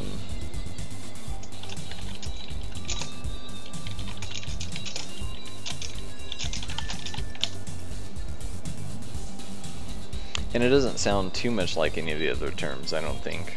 No. There are a lot that start with an S, but they all sound pretty different now. Shear, surge, sunder, spoil, splendor. Yeah, I mean, I think I'm pretty happy with these. We should talk about how difficult these were to name in the update. I will totally put that in there. Trust me. So does anyone have a problem with the having plant in between surge and splendor like that? I do like having Merc and then spoil and then sunder. I think that makes more sense. And then sunder is next to blast, and also sunder, like lightning being opposed to water, I think will make sense to the average user, and you can still have lightning do extra damage to plant. So.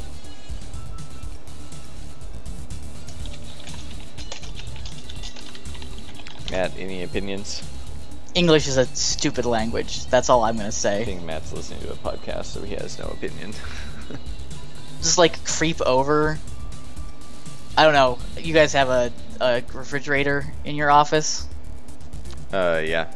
What about Grab just like a bucket of ice and just creep over and dump it down his shirt. That's what I vote on. Matthew votes no to that. Always, is he listening? listening? At all times. Oh, you just know in a general sense. He votes no. Kyle just suggested that I get a bucket of ice out of the freezer and dump it on you to surprise you because you weren't listening. I was asking what you thought about the elemental names. I don't know if are you watching the stream? Pretty lame, actually. Huh? Pretty lame, actually. What's pretty? The element names are lame? They're just the worst. He's mad at us now because we were plotting to pour ice on a shirt, No. like down a shirt or whatever. I don't blame him. I heard they're kind of lame. They're all bad. Does ice damage plant? I don't think that it works that way, Mason. Well, it would probably damage it some. I mean, any element can probably do some damage to all the other elements, but yeah, that was like one problem with this scheme is, yeah, typically you would think fire and ice both hurt plant, but in the way this is organized, Doom says ice that and sheer plant is aren't like really the that opposite opposed. of hone and focus, by the way. Sheer sounds like the opposite of hone and focus.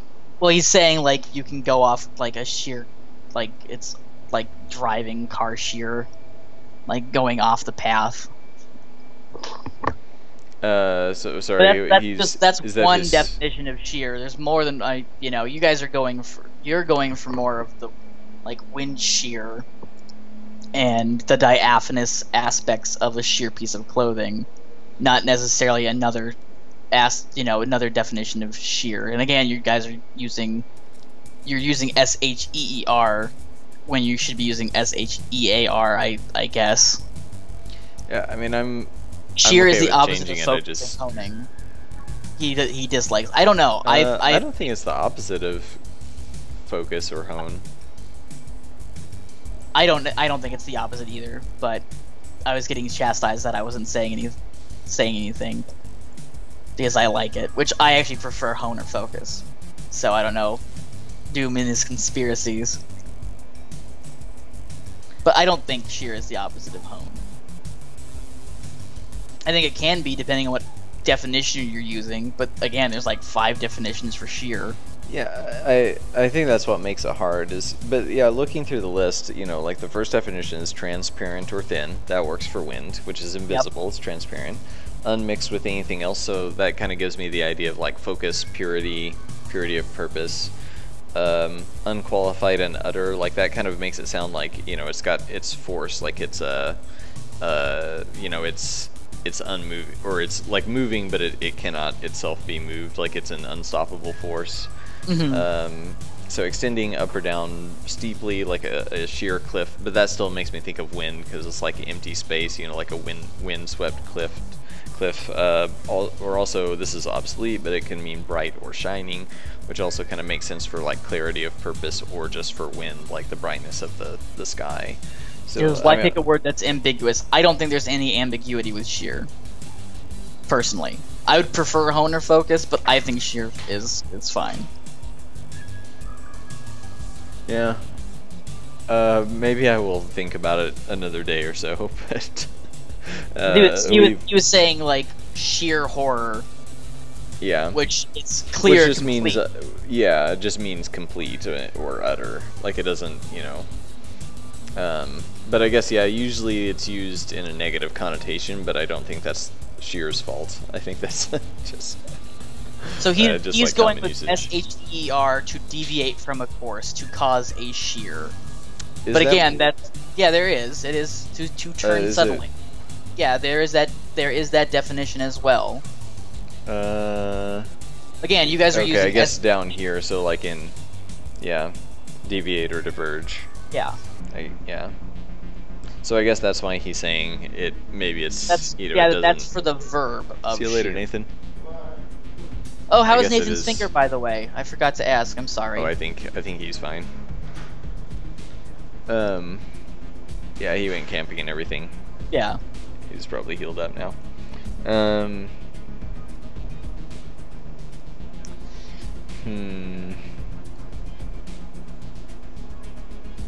But again, that's one word for that. Yeah, I wish they But that's one of many definitions, and yeah, it's. Yeah, I wish there's ambiguity to it, but. And I guess because I just never hear it in that sense, really. I don't really think of sheer in that way. I think more of like a sheer cliff or. That's not a common usage. Usually, I wish they had more information about how it developed that way. Usually, when you think of what that definition, it's not sheer, it's veer. Yeah. A deviation or divergence such as shift from its course to swerve or to veer from course, not sheer from course. Which I don't know how it would make more sense if that were spelled like SHEAR, like cutting away, like shearing away, something like that. But he just yeah, English. That's why I said English is a stupid language. Yeah, just yay language in general. He's just getting his complaining out of the system, apparently. But I mean, you can even look British obsolete, like shining for sheer. So I don't know how in use sheer is to deviate. That's the definition of the verb. I understand that. Yeah, but then if we use sheer with an I wonder do people just think like shearing sheep, and then what does that have to do with wind? I don't know. Right. But again, there's more than one usage of sheer as a verb as well. So because verb verb without object, sheared, sheared, or shorn, to cut through something with a sharp instrument, to progress by or as if by cutting. I wish hone, like there was another word besides hone, because it sounds like home, it just sounds like home and bone and blown, like, I don't know, it's just like I said, I feel like I'm just making a noise when I say hone. Yeah. Yeah, it's the element. I think focus or sheer work fine. I think they are alright. He's using the Merriam-Webster's dictionary, by the way. Me or someone else? No, Doom is. I used to hate dictionary.com, but they've got a pretty good thesaurus. You can check out. I think dictionary.com is perfectly fine. I've used them for a long time. So.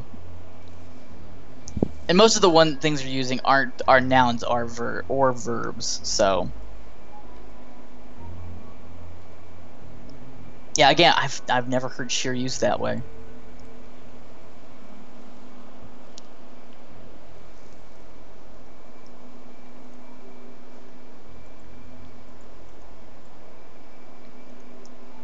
mean, I knew it could be used that way, but like for Middle English, sheer meant freed from guilt, probably alteration of skier from Old Norse skar.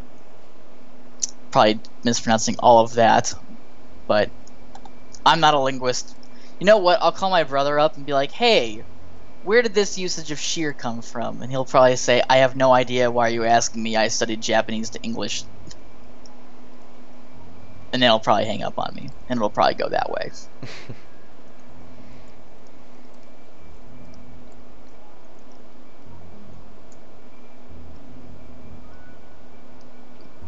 It's also about 5 if you want to do to wrap this up. Oh, I wish I could just make decisions sometimes. Just you're the boss. Say which one you want it to be, and it will be. No one's gonna be, you know. The problem is I don't know if I can retrain my brain on the spot to think like, oh, sheer from course.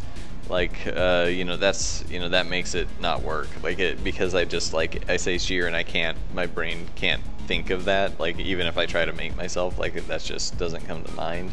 So, but even still, like if a boat is shearing from course, like that could be due to the wind. So well, there you go. I don't know. What do you say to that, dude? Now I'm just trying to justify it or rationalize it, I suppose. That was teasing. But yeah, I don't know. Like I said, sheer's fine. Maybe I'll just put like a weird, like accented letter in here, like an umlauted E. I would say umlaut on the E. So we're like, what's char? Look it up. It's not our job to educate you. Use a dictionary. We did. Although, I mean, that is a good point. Okay, so what if we just throwing this out there, what if we just called it clear? No. No, you don't like clear? No. The clear element. That's almost like a soap thing, you know? A soap thing? I don't know, like there was a commercial, or I don't know how, like Clean and clear? Yeah, clean and clear, exactly. There you go. Thank you. Okay.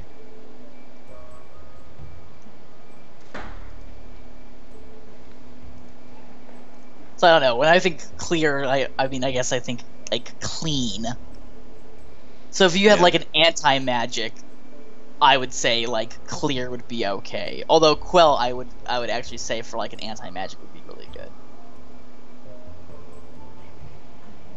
Like the anti-element. Yeah. Which that's kind of grim. Yeah, yeah. I was saying in a hypothetical situation where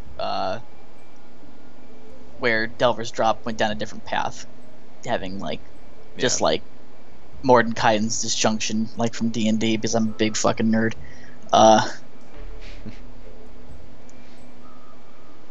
yeah, I think all of these are good. I think you should finalize them. Clear is still better than sheer. No way. Who's saying that? Doom. Clear is not better than sheer. Clear has nothing to do with the wind except you can't see the wind. I don't know that any of us are ever going to agree on this. Oh, probably not. But I mean, you have to finalize it at some point. So yeah, our bitching at you shouldn't stop you from finalizing it to whatever you want it to be. But I'll decide that this is all crap and just call it like blowy. Or something like that. Shiny, darky, greeny.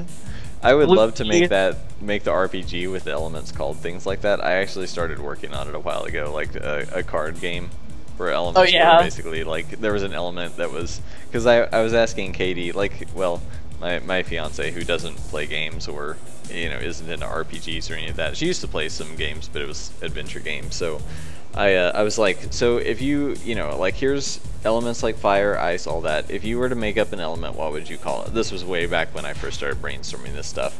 Mm-hmm. And she thought for a second, and she's like, well, what do you mean? I'm like, ice, fire, like the elements of nature or whatever. I probably didn't say elements of nature, and she thought some more and said sparkles or something like that, like glitter. I was like, that's not an element. But I decided like what I should do is make a game with elements that are all something like that. Yeah. like the glitter element and the, you know. So it would be fun. Flamey, dark. I was probably shouldn't brainstorming say darky, the kinds but- of races. I think we decided that that one of the races would be the poo devils. The It's poo like- devils. Yeah, they're poop beings. Right. So kind Um, of like from Dogma. I actually haven't seen Dogma, but I'm What's sure wrong that with you? It's a really I fun. know of it, but I don't know what. There's a poop demon in it. Okay.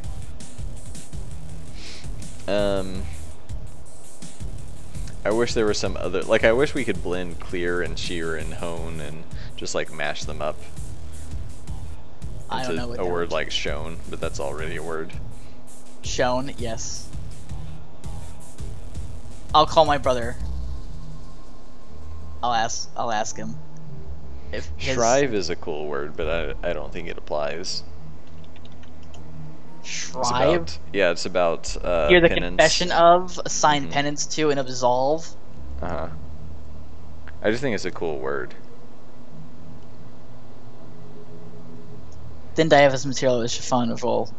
Yeah, that's sheer. So I think shrive and shrift are, yeah, they're basically the same word. So Yeah. like short shrift, you know, I think I knew what it meant in context, but never knew what it really meant. Yeah, it's a religious term. Probably also from Old English.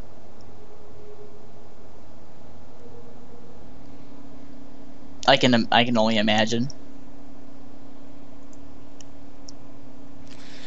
Yeah, I'll think about it a little more. Okay, yet another wasted art stream where we just talk about spreadsheets and words. Sorry. Well, we mostly accomplished what I wanted to accomplish today, and I guess no one is opposed to having plants and poison opposed to each other, Well, that's and good. so on.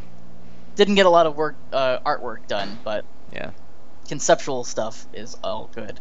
Well, thanks everyone for coming. Sorry we started a little late, but we did also, I guess, And go just rambled. a little longer. And I mean, we rambled about stuff mostly for Delver's Drop, so that's good. There's a little bit of stuff that wasn't, but that seems to, get people talking too, so always good. I don't know if we'll be back next week. I know you're going somewhere this weekend, Baker. Oh yeah, I'll be here next week. Yeah, Okay. I'm just gone over the weekend. Originally, I thought I might not be here today because I thought I was leaving tonight, but I'm leaving like first thing tomorrow morning. All right. Well, maybe Going to a next wedding week. and some stuff like that over the weekend. Oh, well, have fun at your wedding. Oh, it's not maybe my next- wedding. Well, not your. You know what I mean. Have fun at the wedding that you are going to. Oh yes, of course. Maybe next week we can get Aaron or Nathan on, so you can get some actual artwork done. Yeah. Yeah, maybe we'll do another Saturday dev stream at some point too. Okay. When did you do the last one? Oh, it's been like 2 months or something, I think, right? Or was that oh, maybe yeah. it was a Friday Yeah, we we- did it? I think we yeah, were. we I was talking pushed- about doing them on Saturdays, but Yeah, I mean, Saturday would work too. I'd be happy to do Saturdays. But yeah, we did do a Saturday one a couple months ago because we couldn't fit one in on Friday. So yeah, I remember that. All right. Well, unless there's anything else, I think we're good to go. yeah. Well, thank you for showing up and bearing with us, everyone. Hopefully this is somewhat enlightening. Learned a couple words, learned a couple definitions of words that you already knew but didn't know all their meanings. Whatever. Argued over some more. Yeah. All right, and thank you, Kyle. Do you want to plug your channels or anything? We haven't done that in Oh. a couple weeks. I guess so. Sure. I'm Vaze or Kyle or 830 to Awesome, whatever you guys want to call me. Doesn't really, matter to me. I do cooking videos and gaming videos on my YouTube channel, which is 830 to Awesome, and I stream at least 3 times a week. I actually have streamed more than that this week over at just VA SAE. So usually Isaac. We're gonna do Fallout New Vegas, starting more. Dark Souls, doing a melee run with that. A lot of Delver's Drop when it comes out. That will more or less dominate my channel when it comes out in a playable state that I can show off to everybody. Yeah, So that's working me. toward it. Well, So have a good weekend. yeah, thanks everyone. We will see you next week.